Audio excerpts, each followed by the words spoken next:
Hey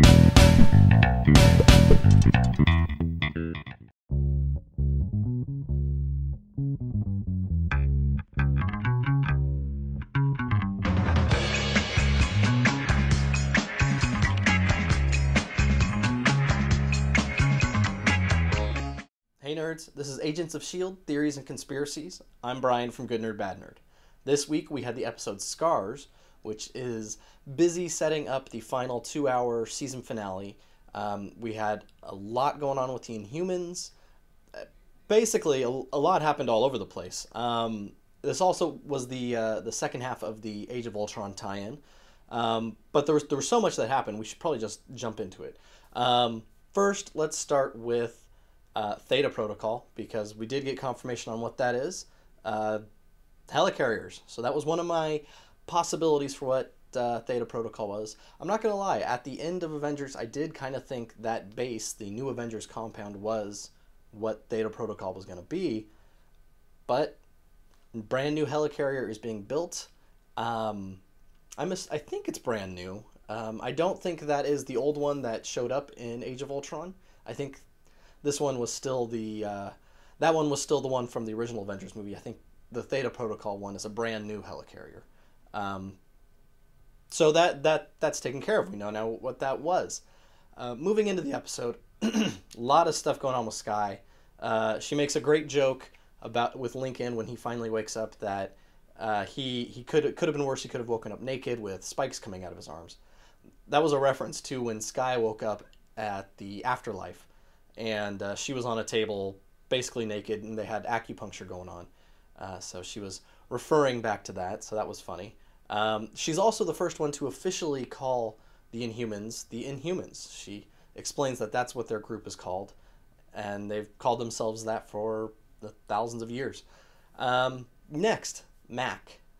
Mac is leaving. Mac's leaving S.H.I.E.L.D, and that's unfortunate, but I have a feeling this isn't the last we've seen of Mac. Mac is most likely going to be taking on the role he had in the comics, which is a liaison between S.H.I.E.L.D.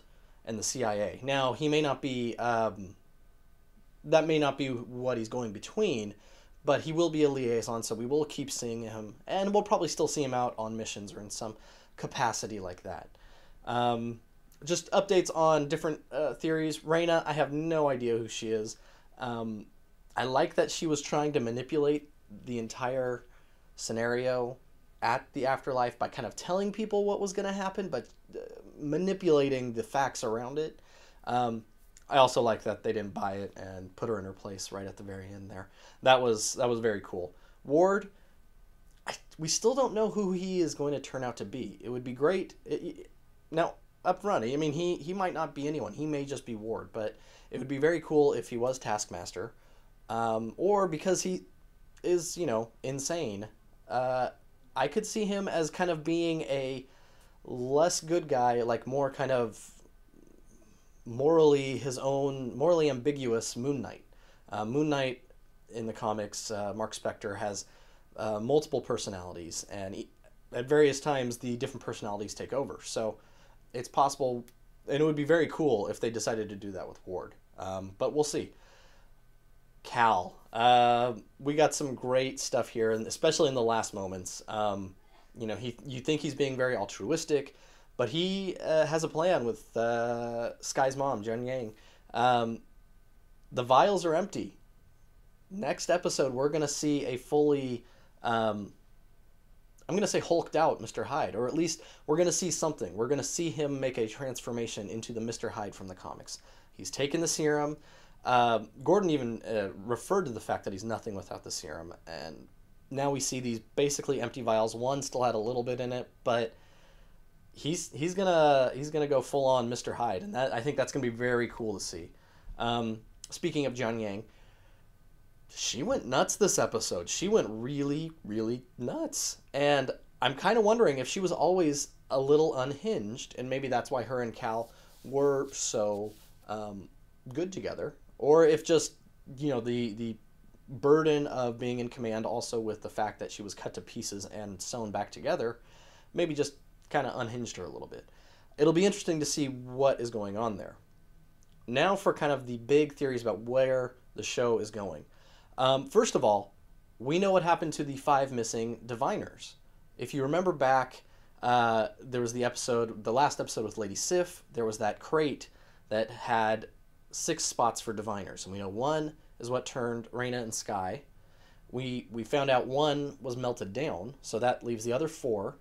And Jiang Yang basically said we only had 5 diviners to perform Terrigenesis. So they've been making their own crystals and kind of growing them themselves. But that's the issue, she said, with the sliver of the diviner metal that was in each of the crystals. So that's an interesting thing there, that they have to kind of grow their own crystals. And the reason I think that is because I do not think this is the main branch of the Inhumans. I think this is one of the lost tribes. I don't think they are any way connected to Black Bolt and Medusa and the royal family. I think this may be Orlon, which I know I've mentioned before, but in the comics, this is actually where Thanos' son is being hidden. But this is a lost tribe of the Inhumans. And that's why I kind of think this is the direction it's going. And that's why they don't have full access to the Terrigen crystals and the Terrigen mist. That's also why they're very selective about who gets to go through Terrigenesis, because they can't waste it on everyone, so it has to be people that they know are going to be right for their community. So that's a big possibility, and would be very cool if that's how that pans out. Now, the last thing, we finally got to see what was in the storage hold of the aircraft carrier. And it's this mysterious Kree stone that turns to water. All we get is that somehow this could be used to destroy or end the Inhumans. So now this is kind of a leap, but I think if you go back to very early on in the Avengers comics, when they're battling with Ronan the Accuser, I think this is right before the Kree Skrull War where the Avengers get involved.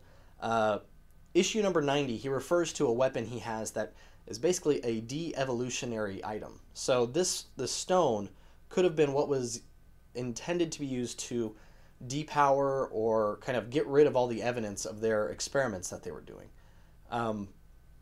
Again, it's hard to say what it does. We're just kind of getting little comments about it. That visually, there's nothing I could find that it looks remotely similar to that. But there's so much out there, so many comics, it would be hard to say. But in this episode 90, Hank Pym has it used on him, and he reverts into some sort of like kind of gorilla that then proceeds to attack the Avengers.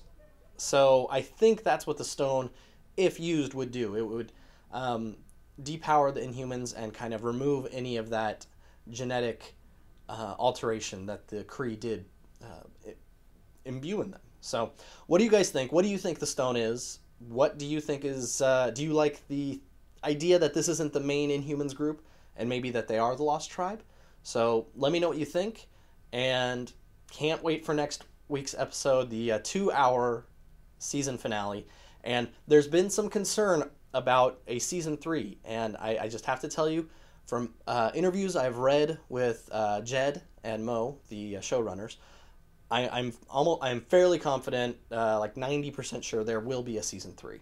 So, because there's a lot to talk about. What's going on with Ward, what's going on with Simmons, because she's getting pretty dark, and just the fallout of all this. So, let me know what you think. Write it down in the comics.